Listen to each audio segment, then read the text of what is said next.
Well, welcome everybody. Good afternoon. This is Jason Lane. I'm Executive Director of Suny's SAIL Institute, a leadership development think tank. And one of the exciting activities we are working on this year is creating a community practice around student leadership development, which we think is really important for pulling our campuses together to think about how we can collectively work together to provide leadership opportunities for students. I'm excited to have each and every one of you with us today.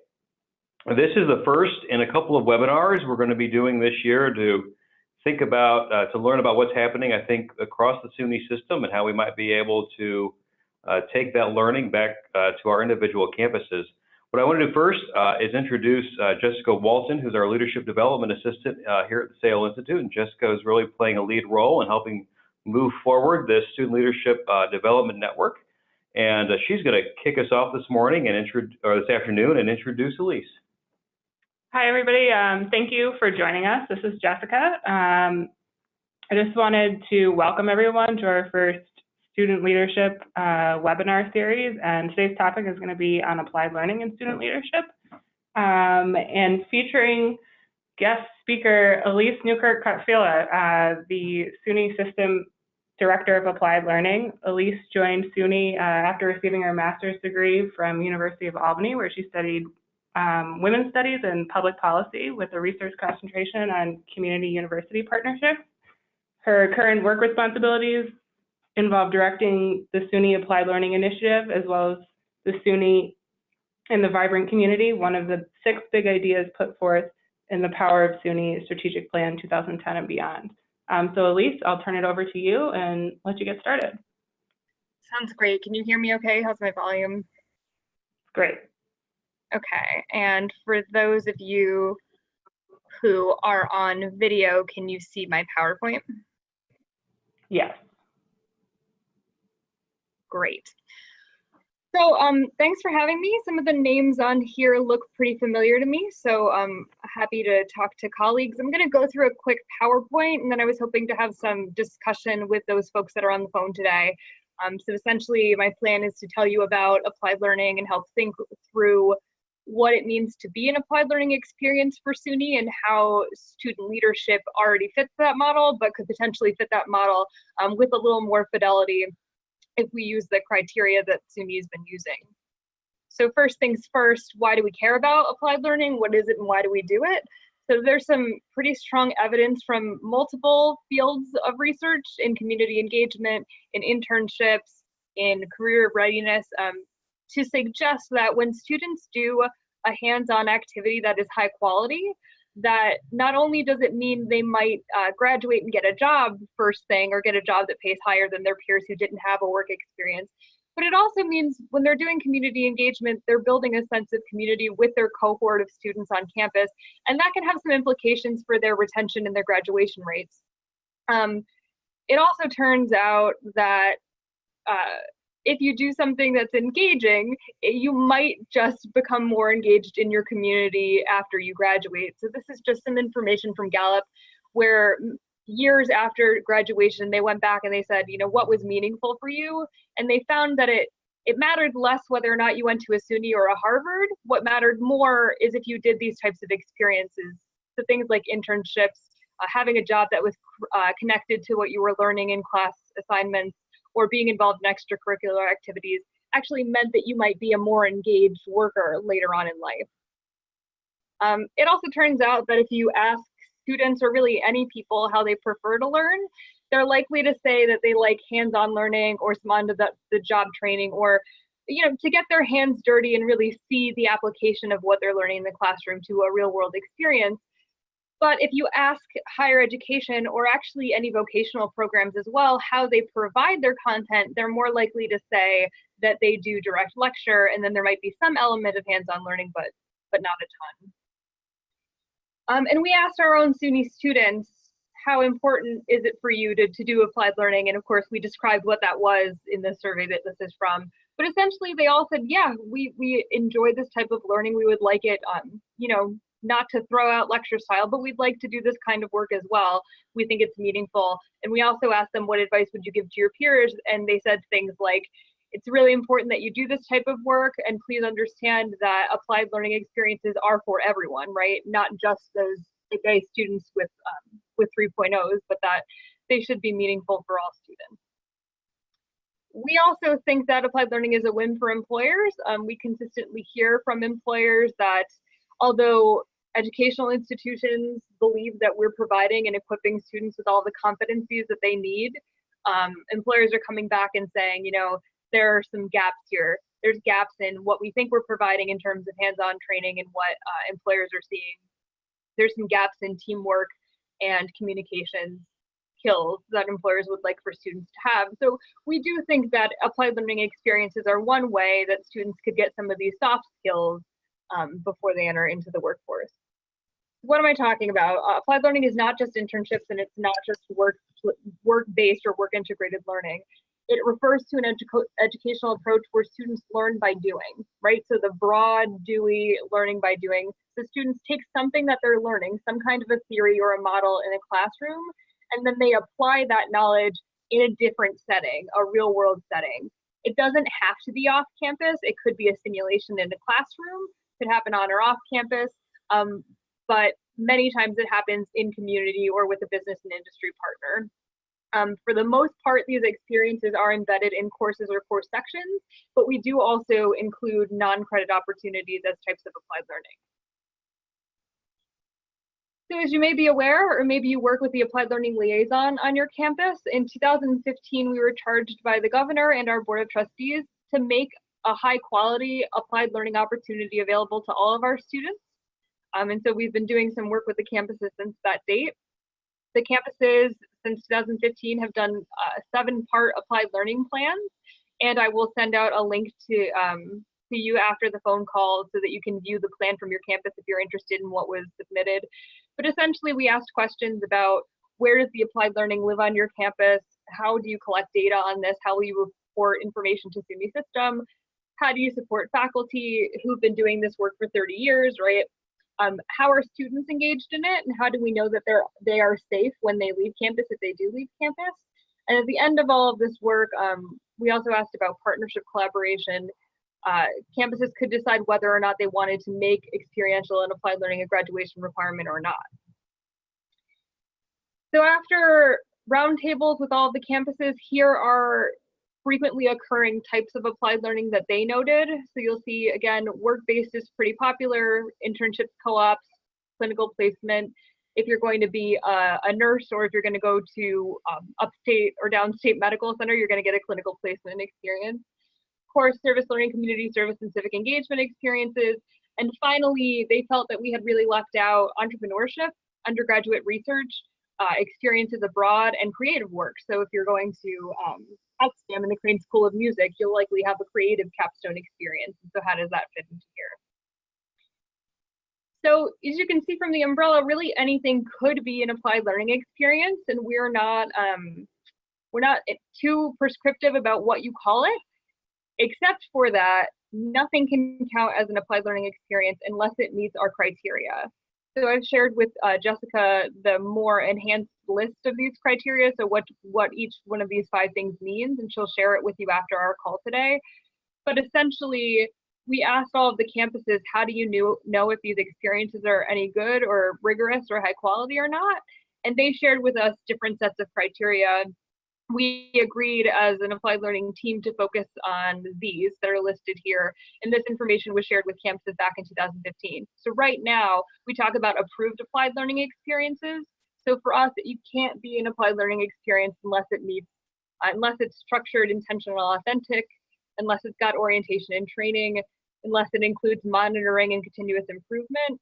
It has to have structured reflection and acknowledgement, and it's got to be assessed and evaluated. And we can certainly talk through each of those and what they mean and how to tell, but this is a decision that each campus gets to make about their experiences. Usually through some kind of curricular review committee, you'll look at different course sections or activities, and your applied learning liaison and your applied learning campus team will help determine what meets these criteria and what doesn't. I think the biggest thing that I've seen in terms of student leadership is when I've talked to folks who are running student leadership programs, there might not be a structured element of reflection that exists for students. So just keep these in mind. Again, we'll send that list out in a bit. Since 2015, here's some results that we have for the 16-17 academic year. So we know that last year, 185,000 students did some kind of applied learning, and I've listed out the highest number. So research, practicum, clinical experience, creative work, service learning, and internships were where we saw most of our students. And that was mostly in course sections. So 32,000 course sections embedded this type of applied learning. But in addition to that, we had 4,000 opportunities that were not credit bearing, that were co-curricular activities. And I want to underscore that for this group. So in terms of student leaderships, on the campus applied learning plans, and also just in that data collection process that I got to show you the last slide from, multiple campuses reported leadership seminar, honors programs, leadership in general, or skills labs as being types of applied learning. So I know at least Alfred State, Buck State, Stony Brook, Cornell, Potsdam, Geneseo, Cortland, and Old Westbury mentioned student leadership in their applied learning plans. Also know that the information's a bit old, but at one point 14 campuses has indicated that they had a co-curricular transcript. So I've seen student leadership most likely shown on a co-curricular transcript or a student transcript that might also have things like, you know, teamwork and sports or other things that aren't associated with curriculum necessarily. I talked to Jason a little bit about micro-credentialing. And so I think it would be incredibly helpful for this group to have Cindy Proctor at Suny System come and talk about what's going on with micro-credentialing at Suny. That might be a way to get the work that you're all doing sort of counted and acknowledged a little bit more. And ePortfolio has just been listed as the 11th high impact practice by George Koo, but essentially we do see a lot of integrative reflection and happening in ePortfolios in activities that are co-curricular, and so that's something I just wanted to bring up today. I think if I were you and I was learning about applied learning for the first time on this call, it would make sense for you to get in touch with your Suny Applied Learning Liaison. And Jessica has sent to you the list, this is all public information, the list of that person on your campus. And that person works with me, but they were also tasked with putting together an applied learning team of people that should include individuals from student and academic affairs. It should include student governance, and it should include faculty governance. So my hope is that these are folks you've already worked with and reached out to.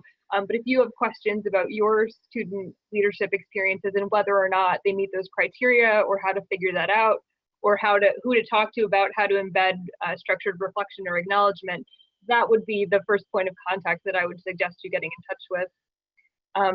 And other than that, there's a ton of information on our website. I would suggest maybe calling me or sending me an email to let me know what you're looking for before you check out the website.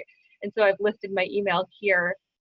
So that's essentially what I wanted to share with you guys. I've had multiple phone calls from individuals who might be leading student clubs, but I haven't had the pleasure of talking specifically about student leadership or getting to know people that are in your positions on campuses. So I'm happy to field questions now, and I'm also happy to maybe set up a workshop for using those 5 criteria if that's something that would be beneficial for the folks here. What do you think, Jason? Do you want to field questions? Yeah, we can certainly, we should field questions. Folks can use the chat function if they like, or the group, you can you mute yourself also and ask a question.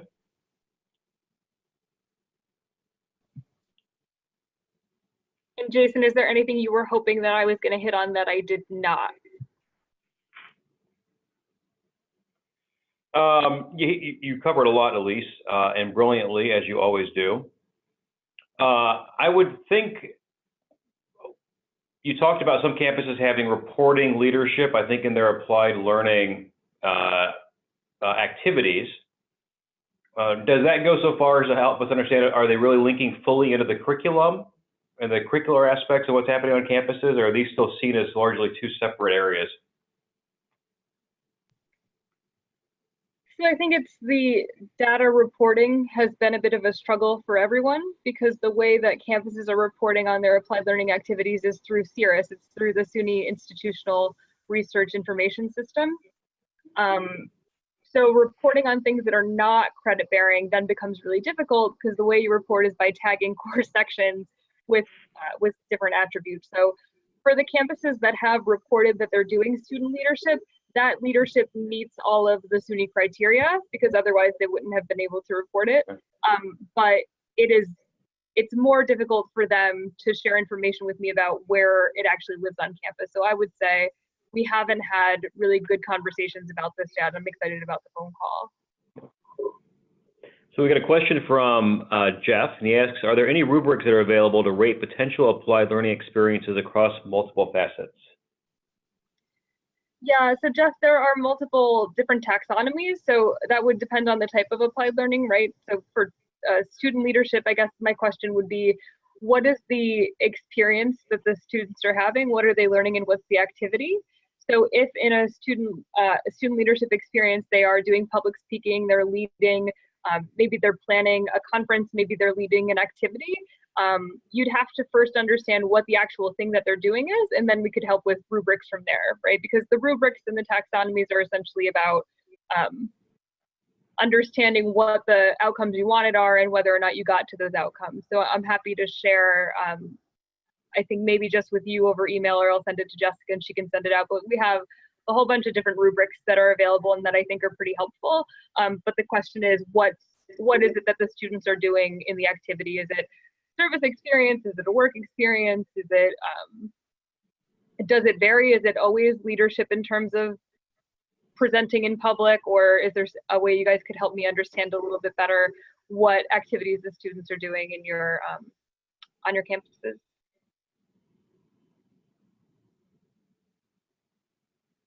You know, picking up on that question, and use the Zoom box, feel free to, maybe we can just ask people, what types of leadership engagement do you see that might fit in the applied learning framework as Elise has discussed?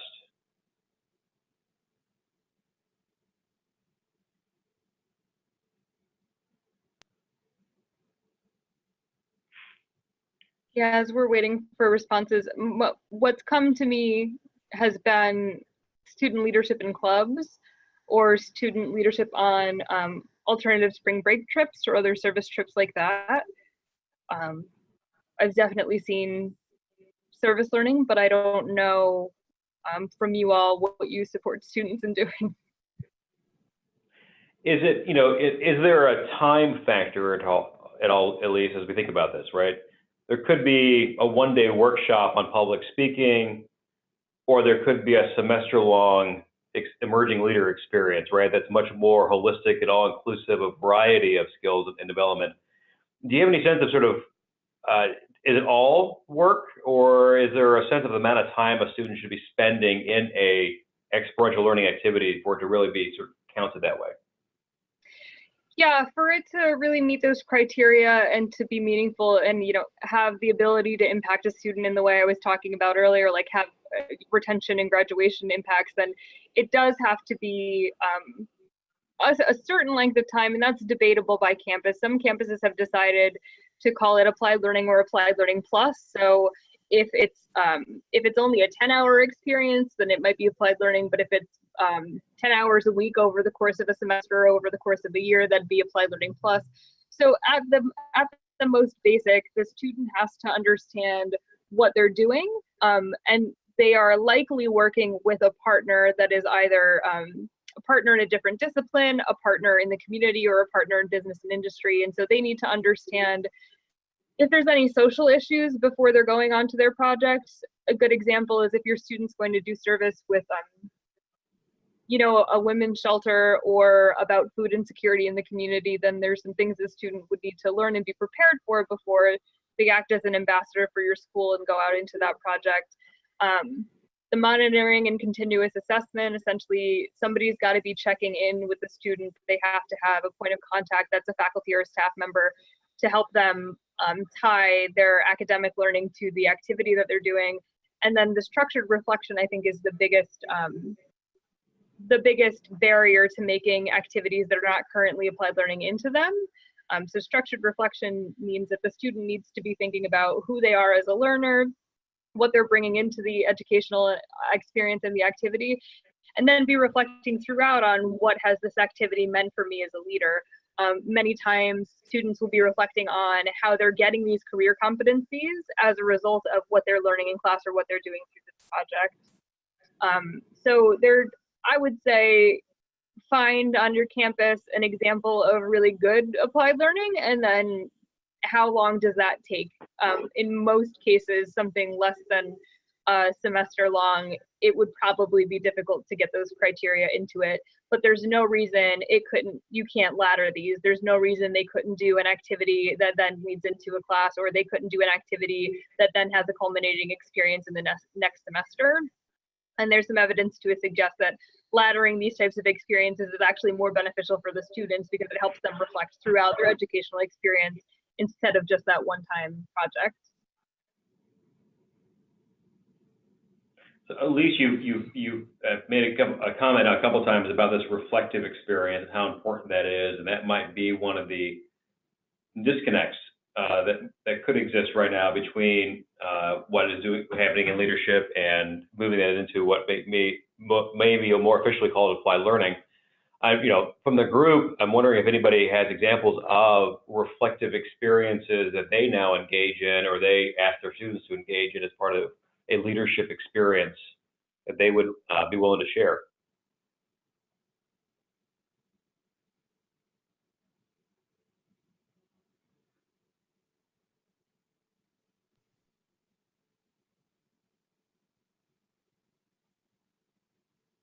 We have a very quiet group today, Elise. I know, I'm so sorry, guys. Oh, actually, there we go. We've got, there we go. Let's see here. Susan says we've got a year-long non-credit peer mentoring internship program through our Office of Student Engagement. And student leaders helping students get involved on campus, sign up for our leadership and experiential learning certificate program, plan our Lead UB conference, present workshops, and finally lead reflection for our Saturday of service project. So it sounds like these students are actually leading reflection experiences for other students as well, which is great. Yeah, Susan, and my guess is that the people on the phone already know what applied learning is, right? So I might be wrong, but my guess is that, I know Susan has just emailed Marissa in my office this morning, and so we've been chatting back and forth about a few things. So it might just be that, these folks are on top of all this and don't need to ask questions.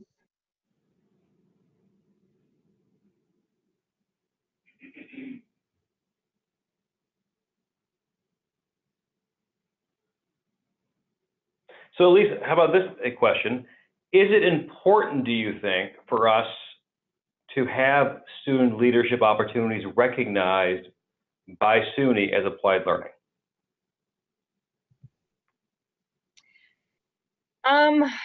I think it depends on the goals of your campus.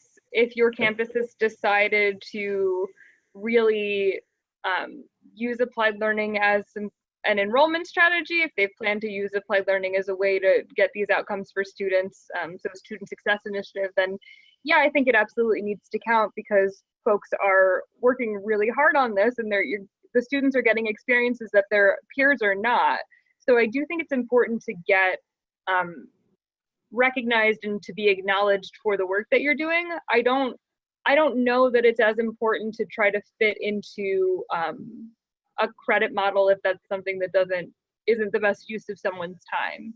So whereas I think that the acknowledgement is really important, that could also happen through a micro-credentialer, that could also happen through a co-curricular transcript, or maybe there is, like Susan was suggesting, days of service, and maybe there's things that are celebrations or acknowledgements for the campus that those students are engaged with. I would say it'd be a shame to miss the learning that the students get when they're doing student leadership.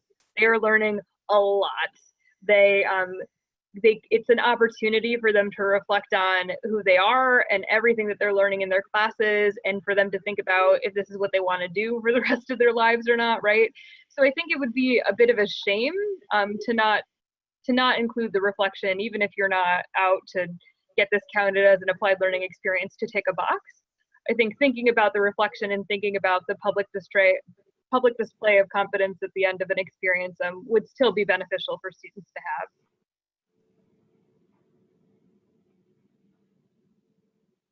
And maybe I could push on that benefit piece a little bit more. Maybe from an employer perspective or an employability perspective, could you talk a bit more about why this is important for students now versus maybe 20 years ago? Yeah, I would say 20 years ago, there might have been more jobs that you could get just by virtue of having a bachelor's degree, and that sort of shifted, right? We're seeing that students need more and more educational experience, but at the same time, you might have a student who does a study abroad experience and you think, oh, that's wonderful, they're getting to know difference across cultures, and they're going to have all these wonderful communication skills, and they're going to be able to to work with people from different backgrounds. And then it turns out from some recent research that when they go and sit down with an employer and at an interview, we have not taught them how to articulate those competencies or those soft skills that they have. So applied learning at least offers a space where students, if they're doing a work integrated experience, get to test out what the actual application of their knowledge would be in a workplace. That you have to show up dressed a certain way and send professional emails a certain way and talk to your superiors in a certain way. And it's a safe place where they can learn those skills and they can learn what they don't know, test some things out, but hopefully the reflection helps them to better articulate their competencies. We're seeing a lot of, and maybe I don't know if you guys have seen this as much because of your roles, but we're seeing a lot of students who feel like these activities are not for them, like they're just not cut out for it. They could just never speak in public. And so there's some confidence building that these opportunities give you a chance to do too for the students. We hear from employers constantly that writing, that eye contact and working with others, and that communication are really difficult. They want those skills for any job. It doesn't matter what the specifics of the job description are, and they say they're having trouble finding that from our students. I've heard that from multiple employer groups, both in the United States and abroad. But Michael suggested from New Paltz that he's on the applied learning group on his campus, and they talked about their leadership certificate program. It meets all of our criteria, but they haven't really gotten to count it because it's hard to count it in Cirrus. And he said, is there any models for how this has worked elsewhere? So that's actually, we have the applied learning liaisons meet once monthly by phone. And you guys are developing a community of practice, they're developing a community of practice. And this is one of the first things that we wanted to work on. There's two. One is how to explain the different types of pedagogy in applied learning to various faculty groups. And the second is, what do we do with the non-credit learning? Is there an easy way for you guys to report that and get it counted? The model that's worked so far is honestly when we do the data pull at the end of the semester or the end of the year, we've also created a survey monkey and allowed people to say what is it that they do that's non-credit. It's going to be much different at each campus though, right? Because even though you might be getting credit for doing that activity to Suny, like I know that you're doing it. If it doesn't show up on the transcript, if it doesn't show up in some kind of a badge or a micro-credential on campus, then then it doesn't show anything to the student. And you give them a certificate, I assume, at the end of the certificate program, but we're working on this, Iris, and I'm sorry that's been a problem. Elise, I want to pick up on a comment you made earlier about this issue of what employers are looking for, and you said both domestic and globally. I was at a meeting a couple of weeks ago with the head of the Educational Quality Assurance Agency for Dubai. He's responsible for education from K through college. And he was very clear up front that even now that when he hires people, he doesn't care what's on their resume from an educational credential. He has a set of questions about what they can do. And it was so interesting to hear, right, the educational quality assurance person saying, I don't care if they've actually got a degree from somewhere. I still want to know what they can actually do. What are their skills? What are they bringing to it? And he has created a whole criteria about trying to evaluate them and walk them through problem-solving examples. But this is a shift that's really happening, and it's moving beyond just what the content knowledge is that people are learning, which is often what a degree says, to knowing what the soft skills are that people can actually do a job. And I think that's so much about where leadership comes into play is that's where our students in that co-curricular experience are really learning these other transferable skills that are really going to serve well down the road as they move into employment. And so documenting them in a way that either employers can see quickly or helping the students better articulate them, I think is so important for us in higher education now. Yeah, absolutely. Mary Kate Bolin just said that they're having similar reporting issues with their leadership certificate at Cortland. And I think my suggestion for that is we're working on it, but we also have an annual conference. This year it's going to be November 1st and 2nd in Tarrytown, New York. And it would be wonderful if we could get a group that was working on student leadership to co-present on this for the other folks in the room that are doing applied learning. It usually draws in campuses that aren't just SUNY too. It usually draws in folks from other states. And I would just love for there to be, for you guys to either do a workshop or a session on what student leadership is and help your colleagues understand that. And it might help move the dial on how we fix this data collection problem or how we get you some more recognition.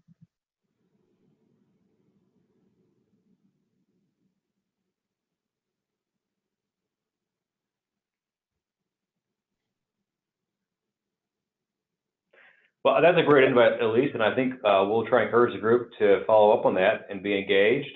Any other words of wisdom to share?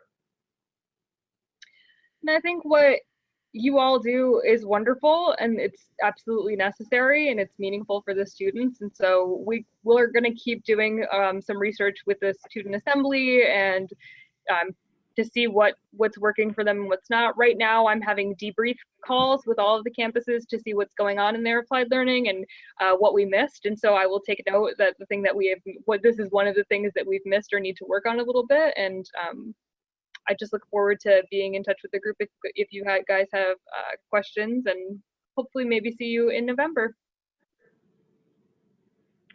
Thank you so much, Elise. I just wanted to thank everyone for joining us and note that I will definitely be following up with the group about the 2 documents that Elise is having me send out to you. And if anyone has any questions or would like me to get in touch with Elise on their behalf, I'd be happy to do that. So thank you again for joining us, and we hope to see you next month at our next webinar. All right. Thanks, guys. Nice to talk to you. Bye-bye.